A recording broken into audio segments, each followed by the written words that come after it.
안녕하십니까. 지금 소개받은 세종대학교의 호사카 류지라고 합니다.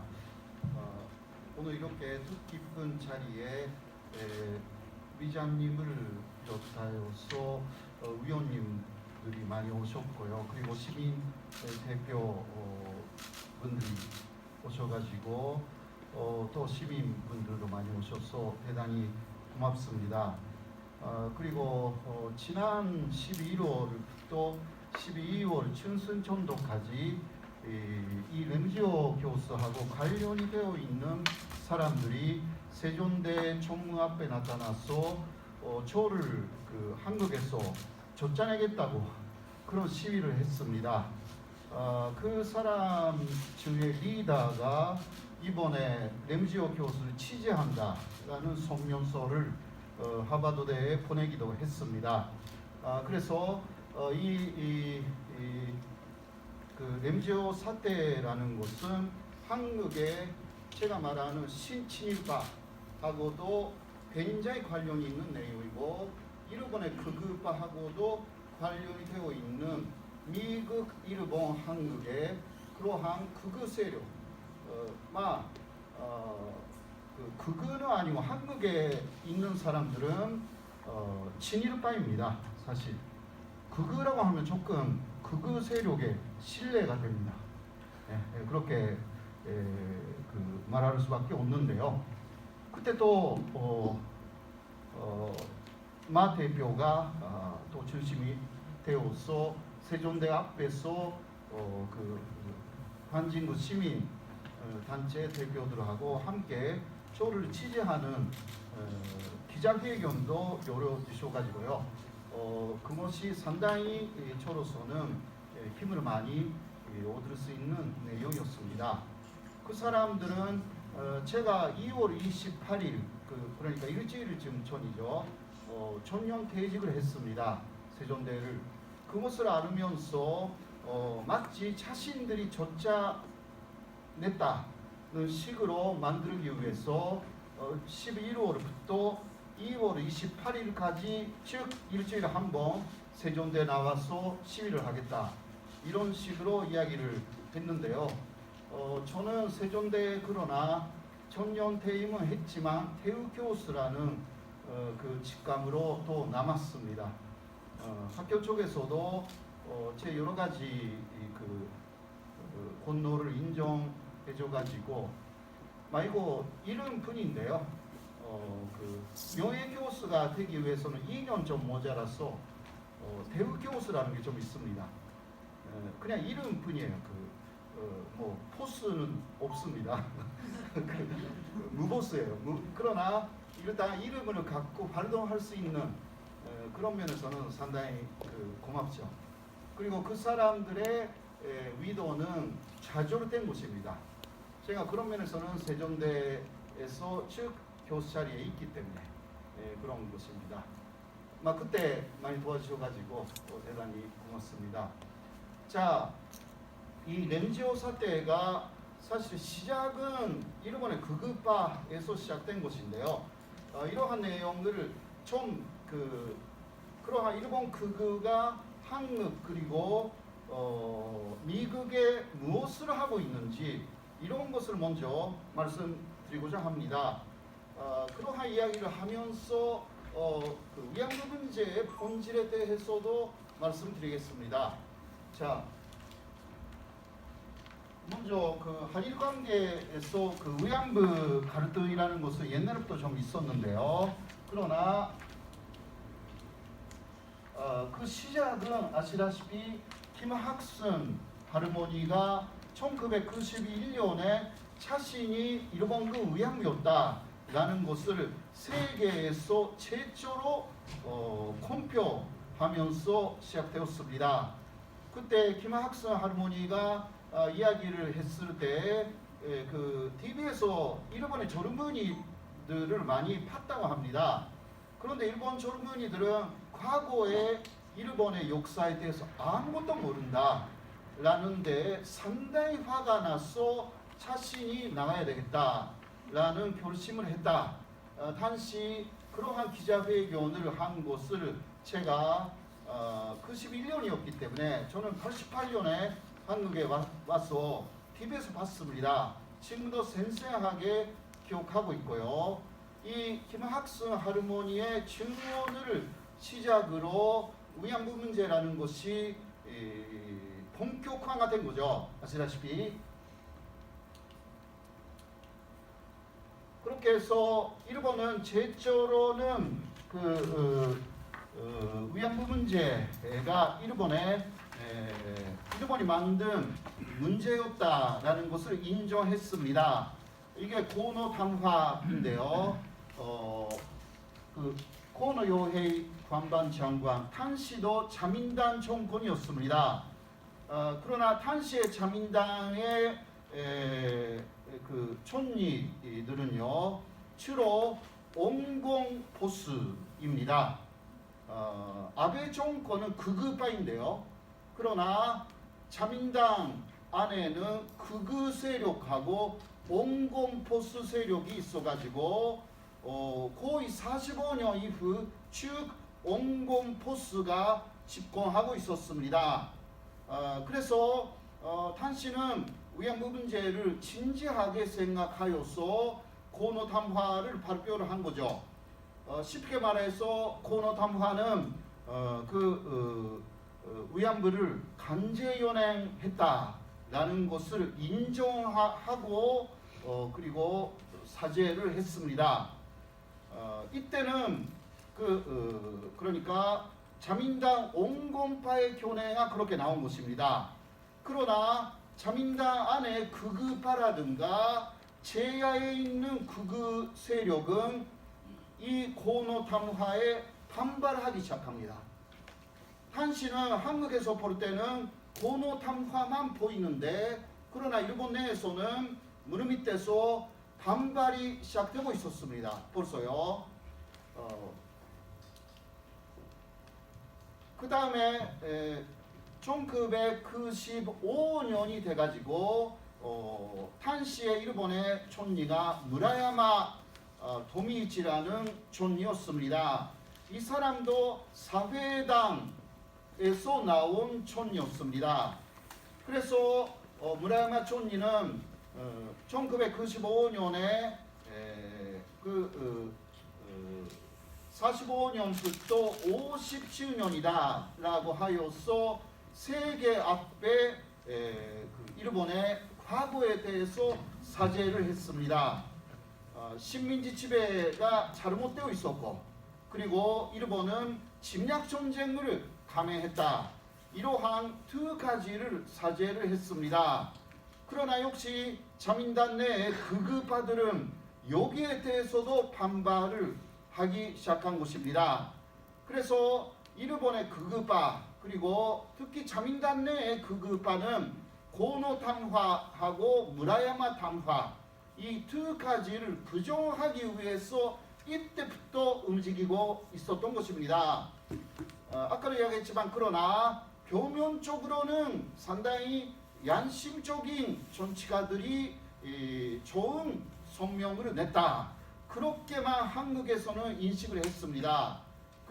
밑에 있는 것은 잘 안 보이기 때문에요. 그랬다는 거죠.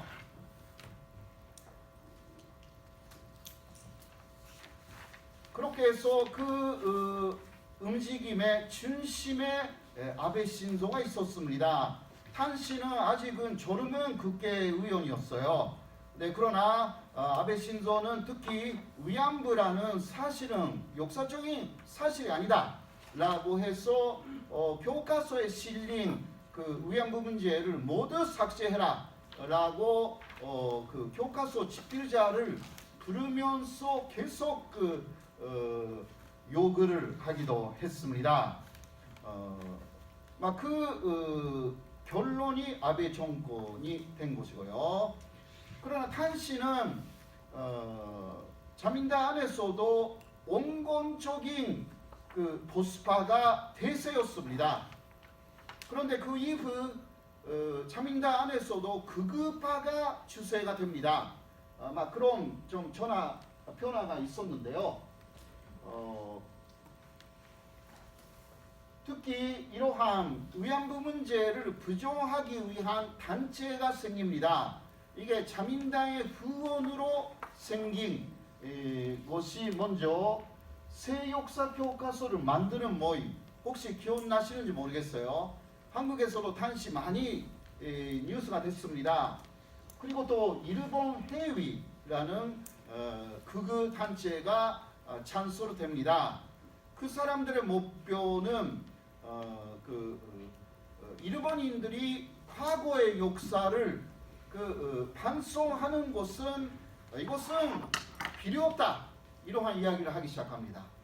과거의 역사를 반성하는 사람들은 일본의 역사를 부정하려고 하는 좌익 세력이다, 이러한 이야기를 하기 시작합니다. 그러니까 저는 보통 일본에 있었을 때는 중립적인 입장이죠. 그런데 저도 과거의 역사를 알게 되면 이거 반성해야 된다고 그렇게 생각을 하잖아요.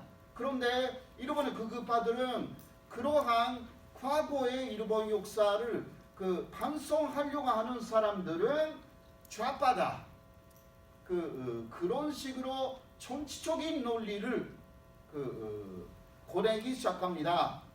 그래서 과거의 역사를 반성하는 행위를 자학적이다, 이런 식으로 주장을 해요.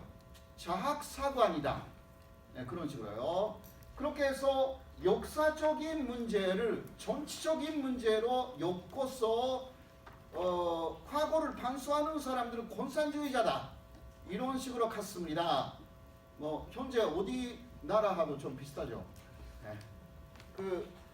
그러한 일본의 논리가 한국에 수입됩니다.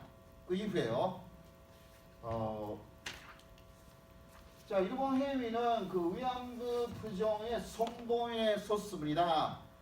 이 일본 해위는 쉽게 말하면 비선실세, 한국의 비선실세는 한 사람이었는데, 그러나 일본의 비선실세는 단체입니다. 4만 명 정도의 회원을 갖고 있어가지고 이 사람들이 극우적인 정책을 제시하여서 아베 정권이 되었을 때 아베 정권은 일본 해위가 제시한 정책을 그대로 실행했습니다. 일본 해위에 대해서 너무 많이 이야기를 하면 시간이 가니까요. 그러한 극우 단체가 폐위에 있어가지고 극우 정책이라는 것을 계속 만들어내고 있다라고 생각하시면 됩니다. 현재는 스가 정권이 되어서 조금 다르거든요. 왜냐하면 스가는 극우파가 아니기 때문에, 네, 극우는 아니기 때문에. 그러나 아베 정권 때의 장관들이 50% 정도 그대로 남았기 때문에 스가도 극우 쪽에서 자유롭지 못합니다. 발목이 잡힌 거죠. 네, 그러한 상황이라고 생각하시면 됩니다. 자, 그런데 18년 김대중 대통령이 일본에 가서 새로운 파트너십, 한일 파트너십을 맺었습니다. 이거는 표면적으로 보이는 한일 관계. 그러니까 뒤에는 일본 해위라든가 새 역사 교과서를 만드는 모임이라든가 일본의 극우적인 움직임이 있었지만, 한국에서 볼 때는 고노 담화, 무라야마 담화, 그리고 김대중 대통령하고 오부치 수상의 한일 파트너십 선언, 그렇게 해서 일본은 과거 가해자였다라는 것을 이때 인정했습니다. 그리고 한국은 피해자였다. 그렇게 하여서 일본의 사과를 처음으로 공식 문서화한 데 성공한 거죠. 김대중 대통령이었기 때문에 할 수가 있었던 부분도 있었습니다. 왜냐하면 73년에 김대중 납치 사건이 일어나가지고 그때 일본의 자민당이 그것을 알고 있었습니다. 그러나 그대로 놔둬버린 거죠. 그래서 김대중 대통령의 입장으로 생각할 때는 얼마든지 일본에 가서 집권 자민당을 피난할 수가 있었어요. 그러나 그것을 하지 않는다. 정치 보복을 국제적으로도 하지 않는다라는 것으로 일본 쪽에서 대단히 반영을 했습니다. 단시요. 그 결과로 한일 파트너십 선언이 맺어져 가지고 표면적으로 볼 때 한국에서 볼 때 한일 관계가 좋아지고 있다. 이렇게 보였던 거죠. 그리고 일본 문화를 개방하여서 반대로 한류가 일본에 상륙하기 시작합니다. 그러한 현상, 좋은 현상이 표면적으로 있었습니다. 그러나 배후에서는 이런 데에도 계속 반감을 갖는 일본의 극우파, 자민당 내의 극우파가 다음으로 준비하고 있었던 것입니다. 자, 그래서 2006년, 이야기는 좀 2006년에 하지만 교만 시위라는 것이 시작됩니다. 2006년은 아베 신조 제1차 내각이 만들어진 그 해인데요. 그 12월에 제특회라는 제1한국인의 특권을 허용하지 않는 시민의 모임, 이런 것이 만들어져 가지고 혐한 시위를 하기 시작합니다. 이 혐한 시위라는 것은 굉장히 옆에 가서 듣고 있으면 정말 안 좋은 이야기들이 많이 나와 있습니다. 이거 플랜카드 나와 있는 것도 한국은 적이니까 죽여야 한다, 이런 식으로 나와 있고요. 그리고 가까이에서 들으면 홀로코스트를 만들어야 된대요. 가스실을 만들어야 된대요. 옛날에 유대인을 그런 식으로 해서 죽였듯이 한국 사람을 죽여야 된대. 이런 식으로 말하고 있습니다. 이거는 정말 아주 이상한 광기가 일본에 이러한 사람들을 통해서 만들어지기 시작합니다. 그 배후에는 아베 정권이 있는 것이었거든요. 그리고 아까 봤던 극우 세력들이 한국을 누름으로 인해서 이제 어떤 것을 만들어 내려고 시작합니다. 물론 거기에 대해서 일본의 양심 세력들은 또 있으니까요. 교만 시위를 하는 사람들에 대해서 반교만 시위라는 그러한 시민운동이 시작되기도 했습니다. 지금도 이것은 해요. 그러니까 교만 시위를 하는 사람들이 나타나면 반교만 시위, 그러니까 양심적인 시민들이 또 있는 것입니다. 이러한 현상이 일본에서 나타나기 시작했죠.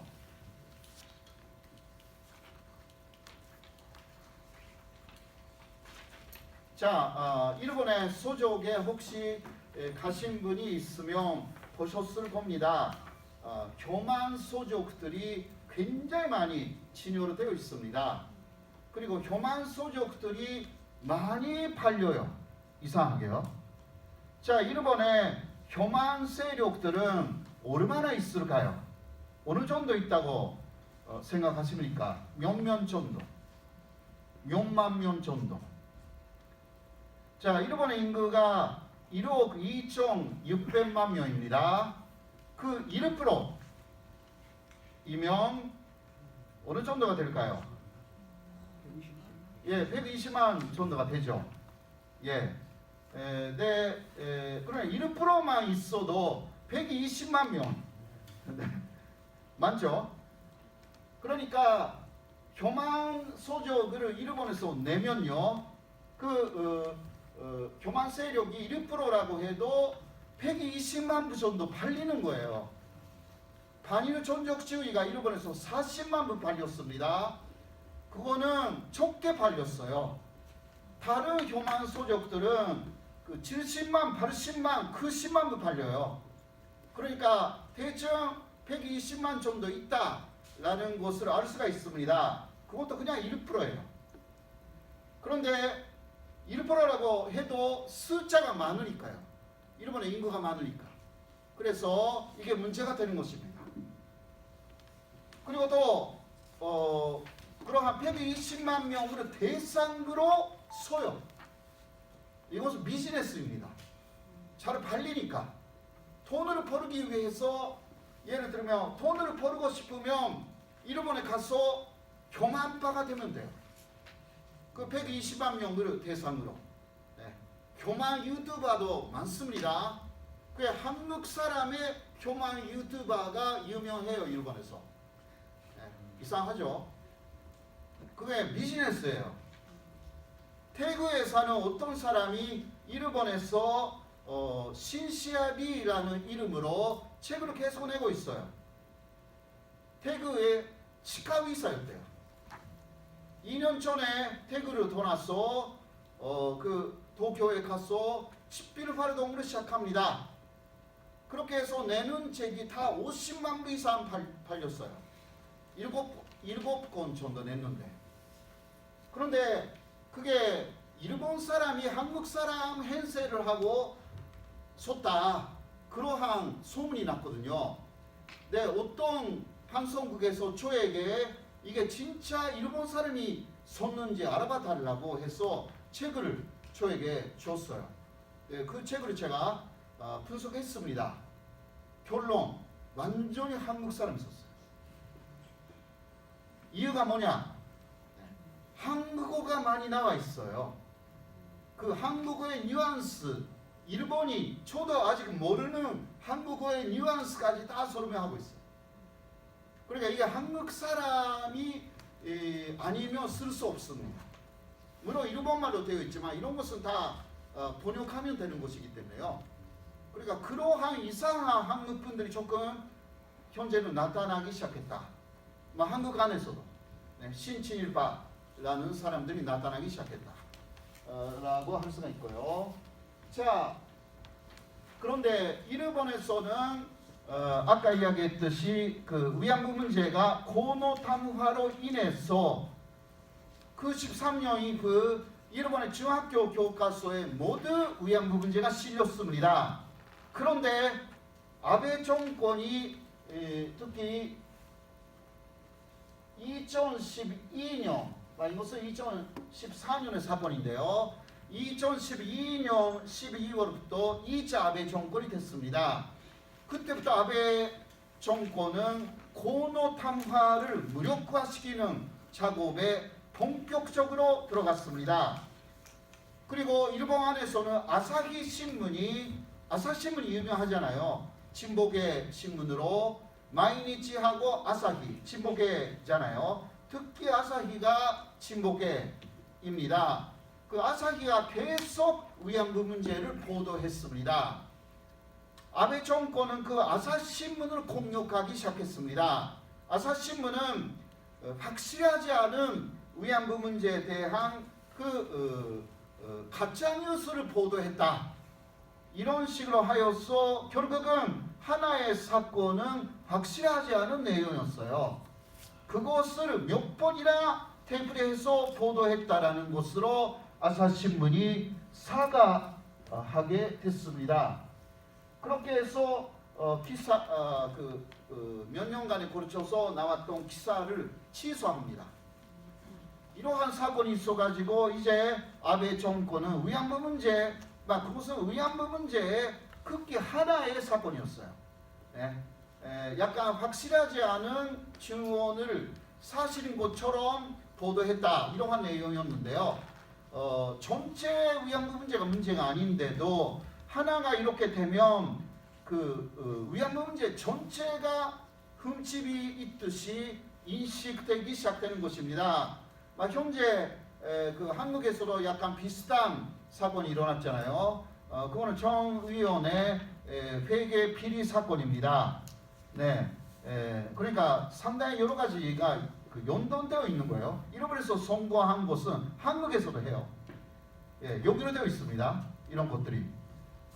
자, 이것으로 일본에서 위안부 문제라는 것이 하나의 이슈화가 되어 있었는데 그 위상이 많이 떨어집니다. 예. 한국에서도 비슷하게 움직이고 있는 것입니다. 아까도 이야기했지만. 자, 그리고 2014년 6월이었습니다. 고노 담화를 사문서화 시켜버렸습니다. 아베 정권에서 고노 담화를 검증하겠다라고 이야기를 하면서 검증 작업에 들어갔는데요. 그 검증 작업은 1993년에 고노 담화가 어떻게 만들어졌는가라는 것을 중심으로 해서 이것은 한국하고 당시 일본의 정치가들이 타협하여서 만든 정치적인 산물이다. 이런 이야기를 하면서요. 사실상 이 고노 담화에서 위안부들이 그 본인의 의사에 반해서 강제적으로 연행되었다. 이것은 사실이 아니다. 이런 식으로 만들어 버렸습니다. 이게 2014년이죠.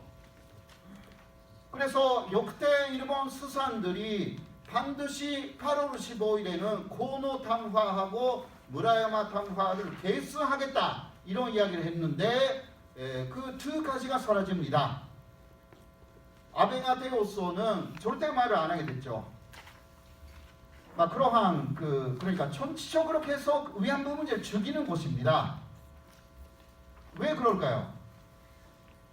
위안부 문제는 일본에 있어서의 지면적인 사건입니다. 전시의 여성에 대한 성적 착취이기 때문에 이것은요 굉장히 부끄러운 사건이에요.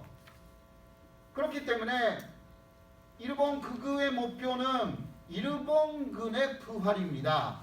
현재는 자위대인데 그러나 옛날에처럼 일본군을 부활하겠다. 그게 못하게 되는 거죠. 사실 위안부 문제라는 것이 이게 굉장한 전쟁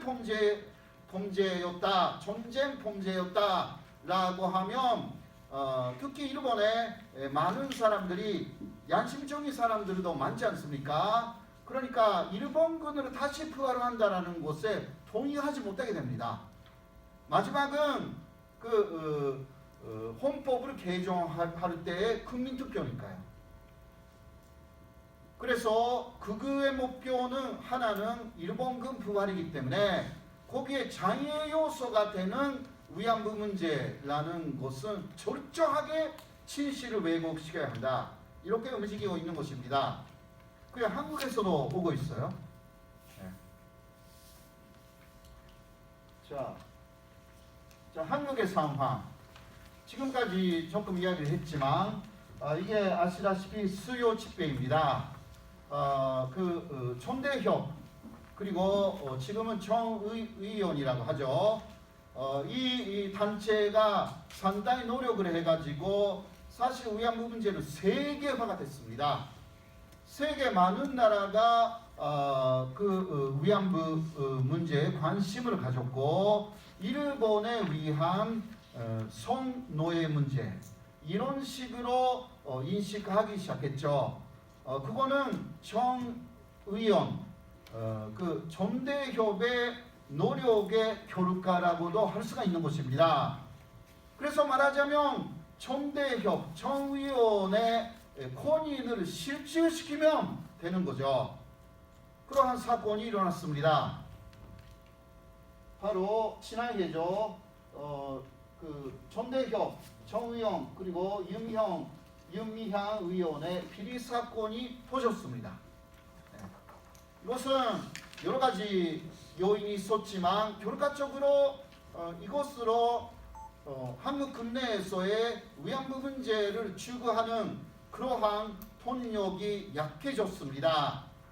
이게 일본에서 아사신문이 위안부 문제 오보로 인해서 사죄를 한 사건하고 굉장히 비슷합니다.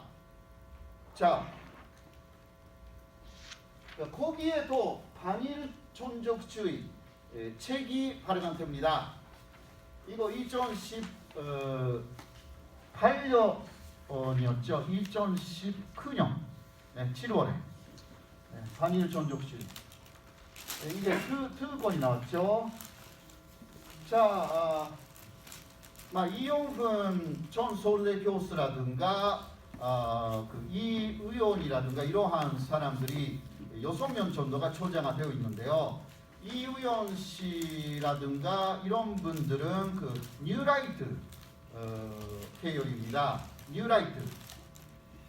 2006년에 일본의 그 극우 책 속에 대담집이 좀 있는데요. 그 일본의 극우 인사들이 말하고 있습니다. 한국의 2006년이니까 노무현 때요. 한국에 좌파 정권이 들어왔다. 그런데 한국에 바로 일본의 이웃나라 한국에 좌파 정권이 있으면 여러 가지 불편하다. 그래서 누구를 지원하면 다시 한국을 진일적인 정권으로 바꿀 수가 있는가, 이러한 위논을 해요. 자, 그러면 한나라당, 다시 한나라당이죠.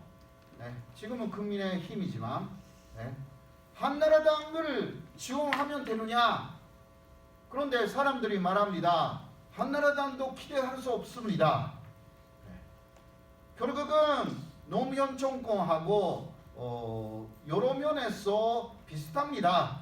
그런 이야기를 해요. 동의합니까? 그래서 말합니다. 뉴라이트라는 세력이 있다. 그 사람들을 지원하면 어떠냐? 왜냐면 뉴라이트는 원래 좌파였기 때문에 지원하면 상대의 노무현 쪽에 그 좌파 쪽의 전략도 다 알 수가 있다. 그래서 지원하면 어떠냐? 이게 대담 칩에 나와 있는 거예요. 그래서 알았다고. 그래도 시간이 걸릴 것이다. 2006년부터 현재 15년 정도 지났어요. 시간이 걸렸어요. 이런 분들이 나타나기 시작해요. 자,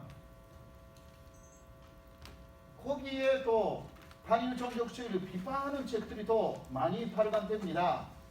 그러니까 이런 사람들이 적이에요. 그래서 세종대 앞에 나와서 싸우기 시작합니다.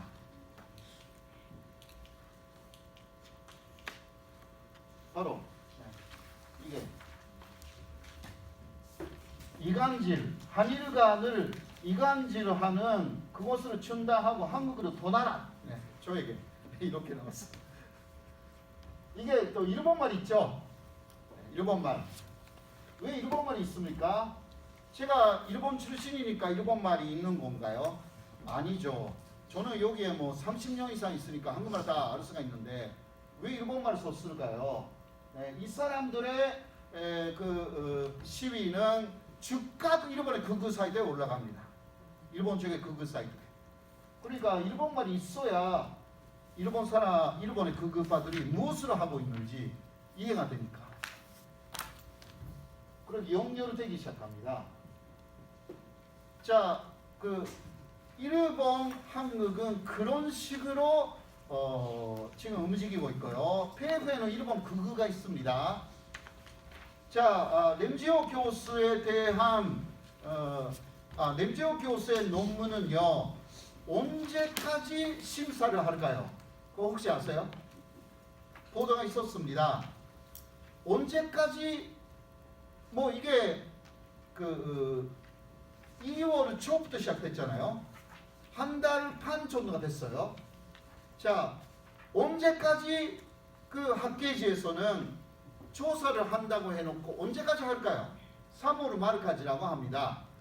램지오 교수에는 그러니까 5주 이상 반론의 기회를 줬습니다.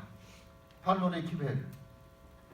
네, 제가 램지오 교수의 논문이 실릴 학회지에 편집장하고 메일로 많이 이야기를 했습니다.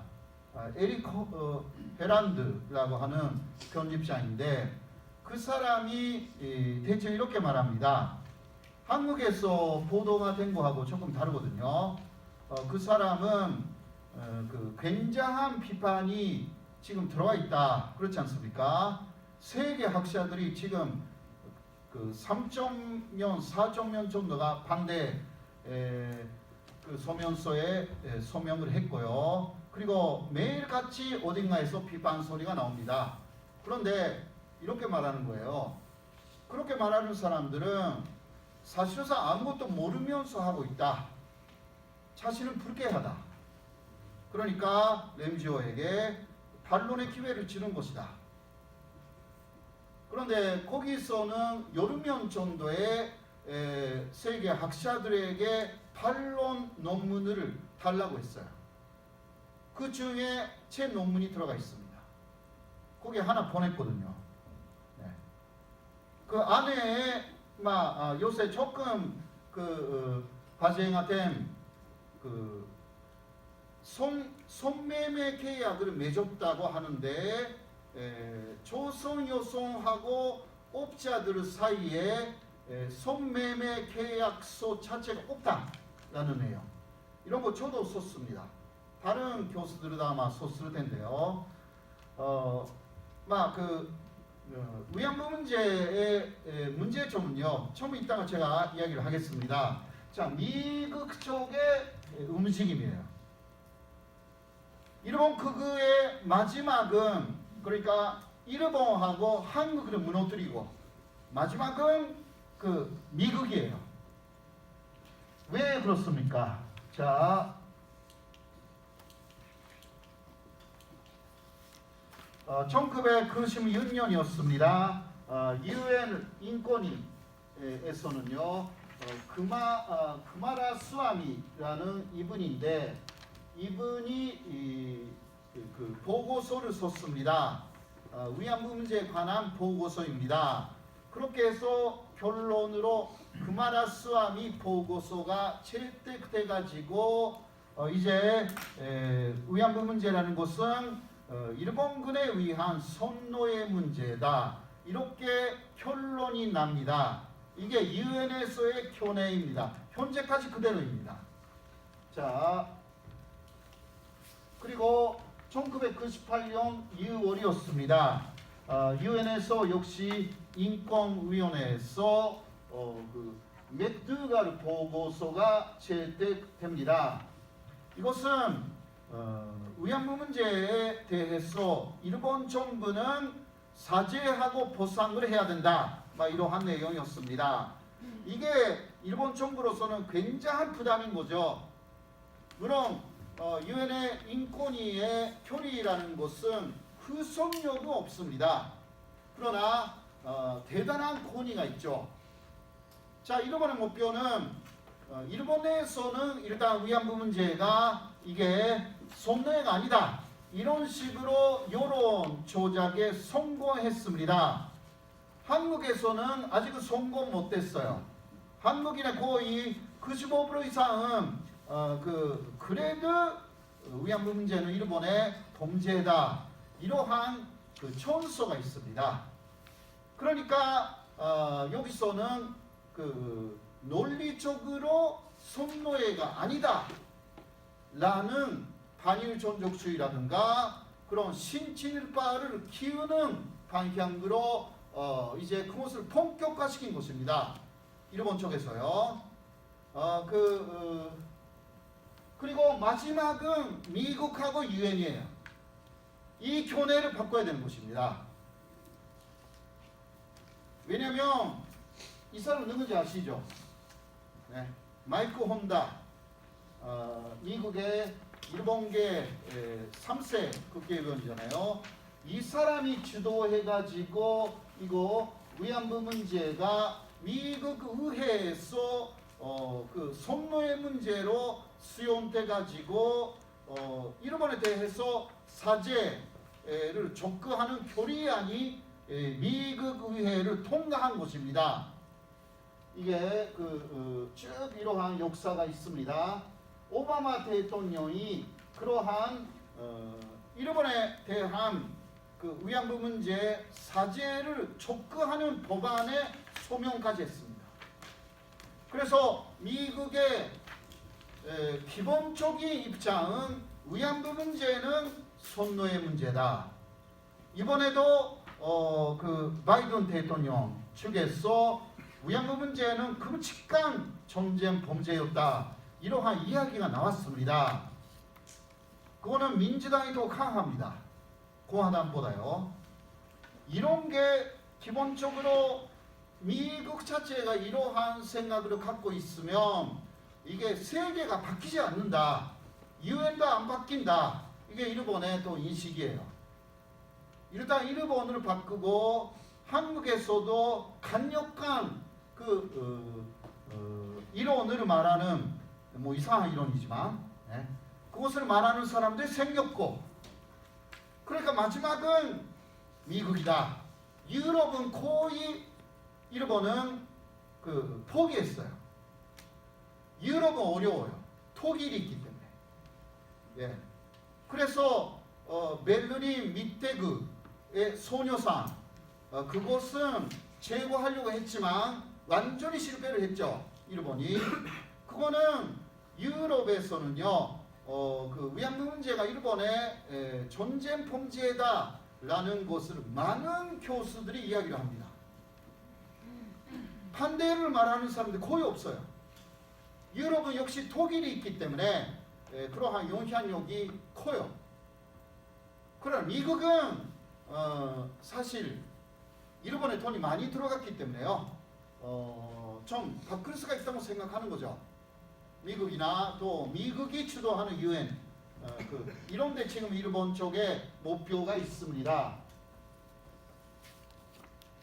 오바마가 코리안 준수 법안에 서명했다 아까 이야기했고요. 자, 그런데 MGO의 논문은 바로 이러한 맥락에서 미국 사회를 바꾸기 위해서 나왔다. 그렇게 보시면 됩니다. 자, 그러면 MGO 교수의 핵심적인 논문의 내용은 무엇인가? 이러한 부분은 제가 쓰지는 않았는데요. 여러 곳에서 아마 들으셨을 건데 간단하게 말씀드리겠습니다.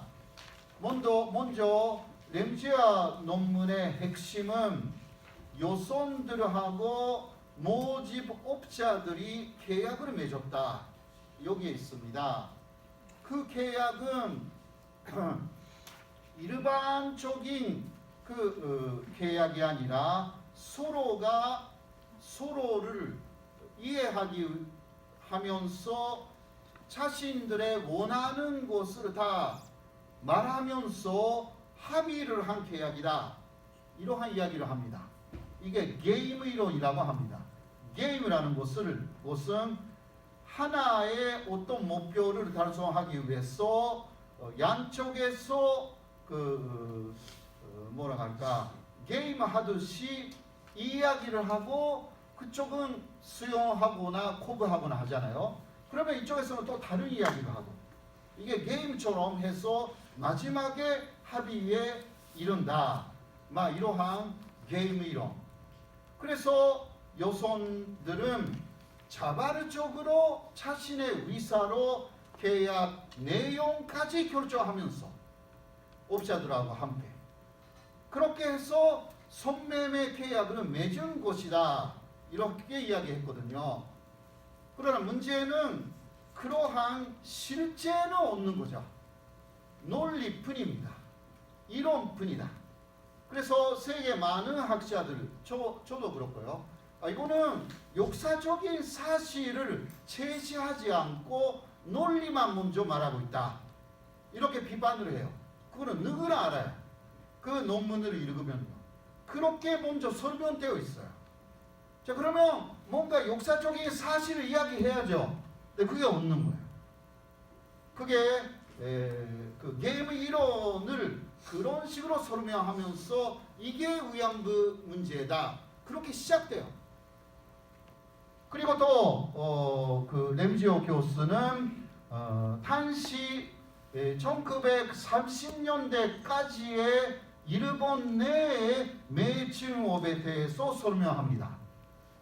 이게 위안부 문제라는 것은요, 일본 내 문제가 아니고 또 한국 내 문제도 아닙니다. 그 일본의 여성들을 또 한국의 여성들을 해외로 데려간 것입니다. 해외에 일본군 위안소로 데려간 사건이죠. 그러니까 그것을 일본 안에의 매칭업을 분석하면서 상황을 그대로 적용하면 안 되는 거죠. 자, 당시에 그러면 일본 내 매칭업소에 대해서 제가 조금 말씀드리겠습니다. 아직은요, 당시 일본 내의 매칭업은 합법이었습니다. 한국도 45년까지는 아마도 합법이었거든요. 이게 당시는 일제 치하에 있었기 때문에 일본 법이 굉장히 많이 비슷하게 한국에 왔어요.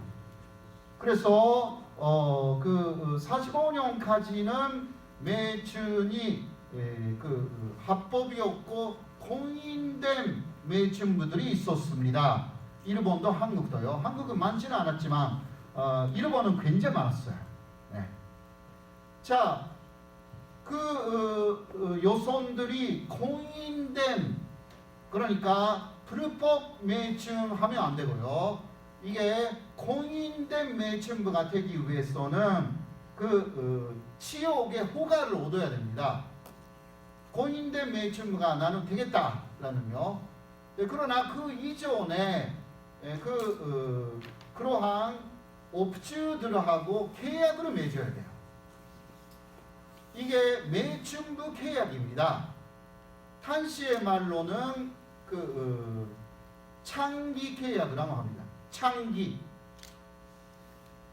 네, 당시도 지금도 창기라고 해도 뭔지 몰라요. 그러나 매춘부를 창기라고도 말했습니다. 그래서 창기 계약을 맺는 거예요. 그것을 위안부가 되려는 여성들도 다 맺었다고. 이게 램지오의 논문의 핵심입니다. 그런데 그러니까 창기 계약, 매춘부 계약을 맺었다고 하는데 그렇게 해서 해외로 갔다 이거야. 중국이나 동남아나. 그런데 그 매춘부 계약 자체가 없는 거죠. 실체가 없는 것입니다. 그런데요, 정말 없는 것은 조선 여성들. 그는 남아있는 게 아무것도 없어요. 자, 일본 여성들, 물론 위안부라는 것은 일본하고 조선뿐만이 아니거든요. 대만에도 있었고 또 유럽에도 있었습니다. 아시다시피 일본은 인도네시아를 점령하여서 인도네시아를 자치국으로 만들고 있었던 네덜란드 여성들을 포로로 해가지고 62명의 네덜란드 여성들을 진짜 강제연애 해가지고 위안부로 만든 그런 사건이 있습니다. 그 지도자는 1945년 이후에 정범재반에서 사형이 됐거든요. 사실. 그러니까 램지오 교수의 논문의 문제는 마치 위안부 문제가 일본하고 한국의 문제만으로 그렇게 기재했다는 거. 그는 중국 여성들도 엄청나게 많이 동원됐고요. 중국 여성들이 동원된 현식은 중국을 일본이 침공했기 때문에 첨년지를 만들죠. 그 첨년지를 만들면 첨년지의 지도자, 중국인 지도자를 데려옵니다. 그렇게 해서 면요합니다. 여성들을 데려오라고. 이 현식이 대표적이었고요. 그러니까 중국 여성도 데려오잖아요. 다 싫다고 저항해도 강제적으로 위안부로 만들었어요. 그거는 군의관들이 많은 쓰기를 남겼습니다. 일본 군의관 자신도 괴로웠다고. 그리고 중국은 또 계속 일본이 침략을 한 찬성한 중국이었기 때문에요. 이런 곳이었거든요. 일본군이 온다라고 하면 그 중국의 어떤 마을에서는 젊은 여성들이 다 사라집니다. 왜냐하면 젊은 여성이 남아있으면 일본군이 잡아서 데려가니까. 이거는 대단히 유명한 이야기입니다. 한국하고 일본은 당시는 일본 치하였기 때문에 이 땅 합법적인 법이 있었습니다. 그래서 법에 너무 어긋난 그러한 폭력적인 납치를 못했던 거죠. 그래서 유괴 방식을 사용합니다. 유괴라는 것은요, 납치하고 조금 다른 것은, 납치는 진짜 폭력적으로 이렇게 데려가는 것인데, 유괴는 먼저 속이는 거죠. 속였어. 밥을 많이 주겠다. 1년 정도 해군의 병원에서 일하면 아주 배부르게 먹을 수도 있고 돈 많이 벌 수가 있다. 이렇게 속이는 거죠. 그렇게 해서 위안소에 데려가면 이제 신체 자유를 완전히 박탈하는 것입니다. 이런 것이 유괴입니다. 일본하고 한국의 경우는 유괴 형식이 주된 위안부를 데려가는 방법이었던 거죠. 일본에서는 그래도 여러 지원들이 있어요. 원래 매춘부였던 사람들이 처음 많이 갑니다. 그러나 조선에서는 전혀 아닌 사람들이 많이 왔다. 이것은 역시 일본 병사들의 증언으로 굉장히 남아 있습니다. 그래서 현지 일본군은 조선인 여성들을 많이 선호합니다. 원래 매춘부가 아니었기 때문에. 그러한 이야기가 다 나와 있거든요. 그거는 일본 쪽에 남아 있어요. 한국에서는 위안부 할머니들의 피해자들의 증언을 중심으로 했어요. 그러나 일본은 그렇지 않고요. 살아서 돌아온 일본 병사들의 증언들이 많은 것입니다. 위안소에 가서 만났던 조선인 여성들한테 들은 이야기. 조선인 여성들이 나는 레스토랑에 요급이라고 알아서 왔다. 그런 약속으로. 그런데 여기에 와서 매춘을 강요당한 것이다. 이러한 이야기를 들어온 일본 병사들에게 다 이야기를 해요. 어떤 사람은 학교 선생님이었다는 거예요. 그래서 놀란 일본 병사가 학교 선생님이 왜 여기 와 있냐고. 왜냐면 그분은 굉장히 일본 말을 잘했기 때문에. 너무 일본 말을 잘하니까 물어봤더니 학교 선생님이었대요. 왜 여기 있냐고. 근데 그 사람이 이렇게 말합니다. 자신은 도쿄로 1년간 간다라는 모집이 있어서 거기에 응한 것이다. 왜냐면 도쿄를 1년 정도 보고 싶었다. 그렇게 해서 1년 정도 구경해서 와서 다시 선생님을 할 생각이었는데 배를 탔는데 도쿄로 가지 않고 계속 남쪽으로 와서 미얀마까지 왔다. 당신은 보호마라고 하면서요. 보호마까지 와버렸다. 일본군이 다 감시하고 있기 때문에 도망갈 수가 없습니다. 이러한 이야기를 한 것을 일본 병사가 살아서 돌아와서 수기에 다 썼어요. 기타 굉장히 많습니다. 이러한 내용들. 그리고요, 아까 계약서 이야기에 다시 돌아가면 한국에는 계약서는 하나도 남아있지 않습니다.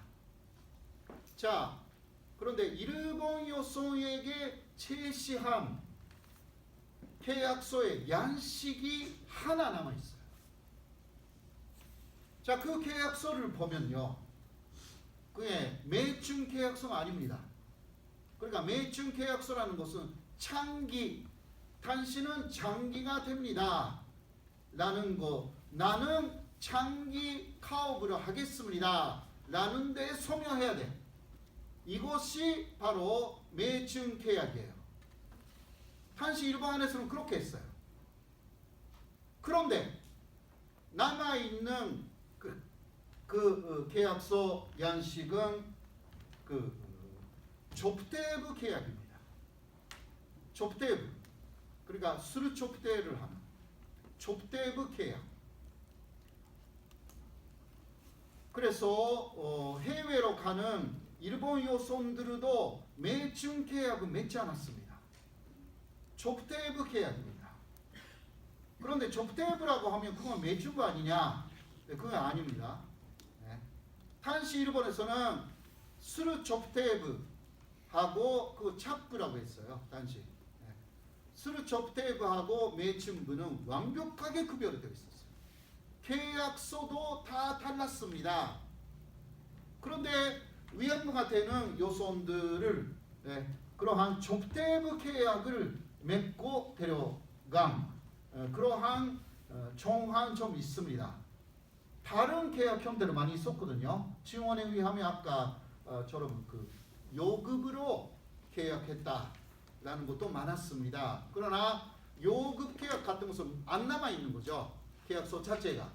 일단 남아 있는 것은 스르대적을 하는 좁대부 계약이에요. 그런데 이것도 어마어마한 속임수였습니다. 왜냐? 일본군이 중국이나 동남아나 여러 곳에서 흔히 운영한 그 위안소에서는 모두가 술을 마시면 안 됐습니다. 음주 금지였어요. 큰 위안소가 음주 금지인데 요손들을 데려갈 때는 이르브 스루좁대부 계약을 해서 데려간 것입니다. 그런데 가면 스루좁대 가면 못됐어요. 다 매춘으로 관여당한 것입니다. 이게 당시 조금이나마 남아있는 계약서 포함이죠. 양식에 그렇게 남아있습니다. 그리고 일본은 1927년 정도에 해외에서의 매춘 제도를 폐지시킵니다. 국내에서는 있었지만, 왜냐하면 국제조약에 가입했어요. 1925년에 그 국제조약이라는 것은 그 해외에서 매매준을 하는 것을 금지하는 조약이었습니다. 이 국제조약이 있었기 때문에 일본은 해외에 그런 매춘 행위를 하는 여성들을 내보낼 수가 없었던 거죠.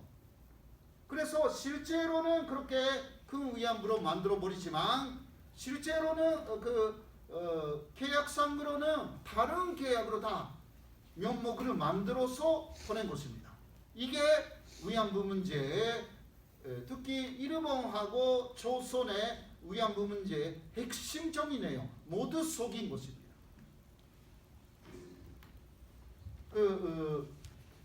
또 제가 이러한 이야기를 써서 보냈어요. 여기에. 네, 요새는 이러한 내용으로 여기 있는 진일파들하고 논리 싸움 하고 있어요. 제 페이스북에 들어오시면 지금 제가 이야기한 내용들을 좀 더 구체적으로 읽을 수가 있습니다. 제 페이스북은 유지 호사카입니다. 영문으로 YUJIHOSAK 유지 호사카. 거기 페이스북에 들어오시면요, 저에게 친구 요청 보내셔도 거의 5천 명이니까 어려우니까요. 그냥 팔로우 해주시면 돼요. 팔로우 해주시면 지금 같은 내용을 제가 쭉 쓰고 있거든요. 세종대학교에 나타나서 저를 쫓아내겠다고 주도한 김 모모라는 사람이 미디어워치라는 그 신문 있죠. 네, 극우 쪽의 신문지예요. 그 미디어워치의 칼럼니스트이기도 해요. 그런데 저에 대해서 계속 그 논리적으로 비판하는데 요새 완전히 무너졌어요. 지금까지 그 사람이 말하고 있었던 내용은 뭐냐? 위안부는 곤짱이다. 곤짱, 그러니까 공인된 매춘부다. 이게 그 사람들의 핵심적인 주장이거든요. 곤짱. 위안부는 결국은 매춘 계약을 맺고 간 사람들이다. 렘지하고 똑같대요. 그 사람들의 논리는 똑같대요. 그 시작은 일본의 그그의 니시오카라는 교수이고 하다 이크히코라는 교수예요. 그 두 사람의 위안부는 매춘 계약을 맺은 공인된 매춘부였다. 거기서 시작됐어요. 일본에서. 그것을 한국의 이용훈이나 반일 조직주의가 그대로 썼고, 그리고 요새 새로 나타난 김모모, 제가 말하고 싶지 않거든요. 그 전체 이름을 너무 더러워서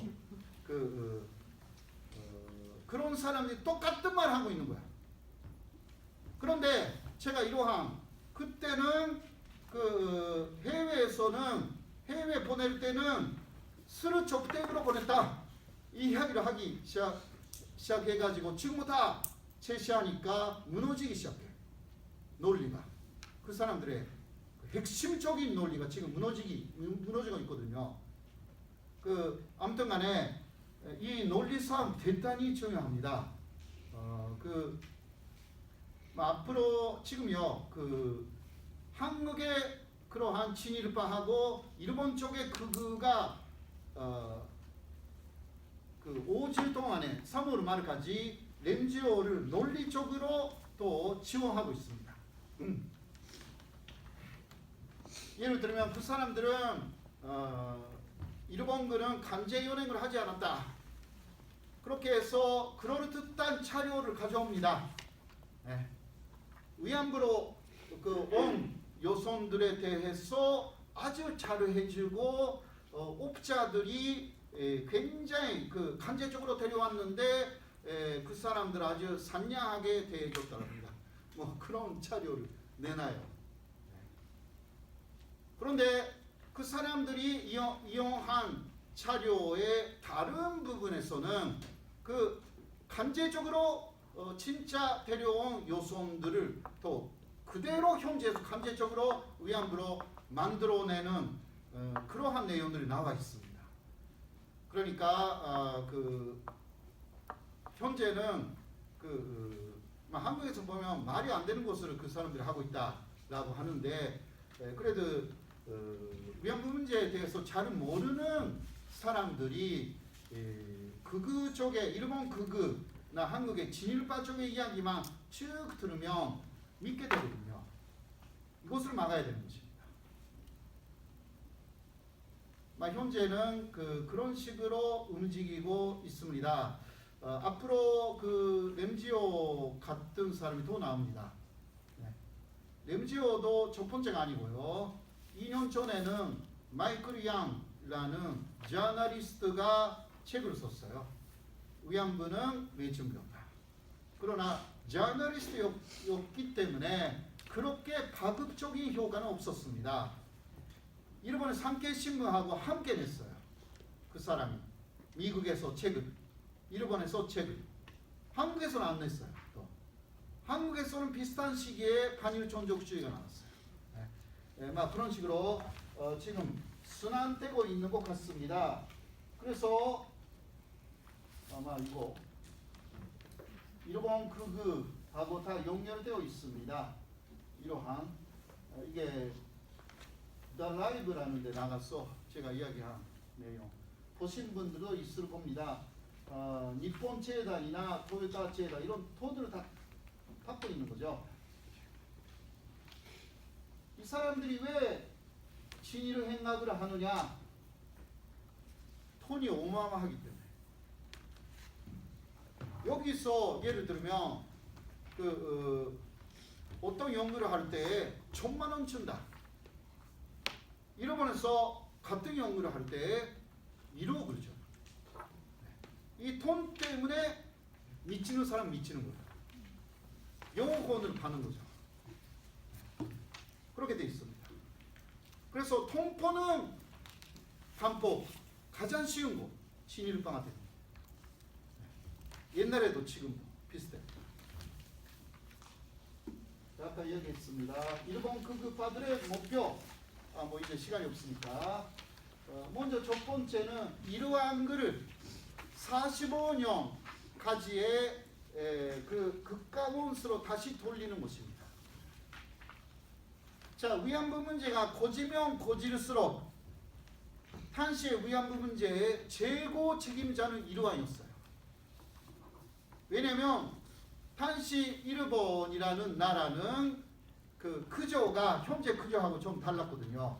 이르완이 가장 위에 있고 일본 정부가 있고 또 일본군은 따로 있었어요. 조직이 일본 정부하고 일본군은 별도 조직이었습니다. 일본 정부 아래에 일본군이 없었어요.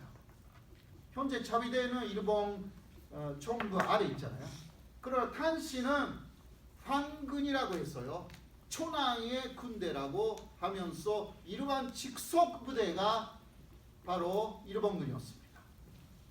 그래서 일본군 안에서 결정한 위안부 동원, 이게 일본 정부가 처음 몰랐어요. 왜냐하면 다른 조직이었기 때문에. 그래서 특히 샹하이에 있는 일본군이 먼저 위안소를 계획하거든요. 그렇게 해서 업자들을 선정하여서 일본에 보내요. 조선에도 보냈어요. 처음은 일본이나 조선에서 몰랐거든요. 그러니까 특히 일본에서는 유괴하는 사람들이 나타났다. 부녀자 유괴로 체포를 해요. 업자들을. 왜 다 문서에 남아 있습니다. 그런데 업자들을 체포했는데 업자들이 주장합니다. 우리는 상하이에 있는 일본군의 지시로 왔습니다. 그러니까 경찰들이 상하이에 있는 일본군에 문의를 했어. 그런데 일본군이 그렇다고 인정합니다. 그 이후에 일본군의 증명서를 갖고 있는 모집업자에 대해서는 체포 같은 거 하지 않고 편의를 제공해라. 이러한 명령이 떨어집니다. 그런 것이었거든요. 근데 또 일본군의 증명서를 안 갖고 있는 업자들도 있었어요. 진짜 자발적으로 여성들을 그냥 데려가는 사람들이 있었어요. 그런 사람들은 단속합니다. 일본 정부가. 그런 구조였어요. 자, 그러니까 그때 일본군의 범죄 그 책임자는 이르완이었습니다. 그래서 위안부 문제가 고지면 고질수록 이르완의 문제라고 나오니까 이것을 막으려고 하는 것입니다. 일본 극우들은. 일본 극우에 있어서 이르완은 지금도 신이니까요. 네. 그리고 아까도 이야기했듯이 일본군 부활입니다. 네. 헌법제 구조를 바꿨어요. 자, 현재 일본은 이거밖에 없잖아요. 그러나 대일본 제국이 거스를 때는 이렇게 어마어마한 연도를 한때 거느렸습니다. 그래서 일본 극우들이 말합니다. 일본의 역사에서 가장 영광스러웠던 시대가 이때다. 대일본 제국을 만들어서 일본의 위상이 세계에서 굉장히 높아졌다. 이때가 이상적인 일본의 모습이었다. 그것을 만들어낸 힘은 일본군이었다. 그러니까 일본군을 부활시켜야 한다. 그리고 그때는 마지막에 미국하고 싸웠기 때문에 패배했다. 앞으로는 미국하고 싸우지 않고 미국하고 함께 협력하면서 전쟁을 하면 계속 이길 것이라. 이게 아베 정권의 논리입니다. 자, 그러니까 지금은 이러한 그 용도적인 침략을 못하기 때문에 이러한 용도를 다시 만들 수는 없지만, 그러나 일본군이 부활되면 그 일본의 위상이 높아질 것이다. 그것을 기대하는 거죠. 그리고 미국하고 항상 함께 싸워 나가겠다. 미국이 어떤 전쟁을 시작하면 일본이 거기에 개입하는 것입니다. 동맹국을 돕겠다라는 것을요. 바이든 정권, 민주당 정권은 그거 좋아해요. 그 위험성 있는 거예요. 트럼프는 별로였어요. 오히려 공화당 쪽은 그렇게까지 생각을 안 해요. 바이든 정권은 트럼프는 방위비 많이 달라 이거였잖아요. 방위비 5배 이상 달라. 거기는 특히 트럼프는 돈이었어요. 그러나 오바마도 바이든 정권도요. 오바마 정권도 바이든 정권도 돈을 요구하지 않고 요구하는 건 뭐냐? 그 실제적인 전력을 또 미국의 편력을 대신할 수 있는 편력을 요구합니다. 돈을 요구하지 않죠. 이게 좀 다른 거예요. 한국에도 아마 비슷할 거예요. 그러니까 오바마 때는 사드를 배치했어요. 사드. 그러니까 중국이나 북한을 견제하는 편력을 한국에 배치한다. 한국에 그러한 것을 기대한 것입니다. 오바마 때. 바이든 때도 뭔가 나올 가능성이 있습니다. 그러니까 일본 바이든이나 오바마 정권은 말로는 위안부 문제는 끔찍한 전쟁 범죄다 이런 말을 해요. 그러나 실제적인 군사적인 부분에서는 일본을 기대합니다. 대단히 모순적인 부분이 있습니다. 앞으로 어떻게 움직일지는 우리가 좀 더 지켜봐야 할 부분이 있습니다. 오늘은 하루만은 너무 많은데요. 이 정도로 마치도록 하겠습니다. 수고하셨습니다.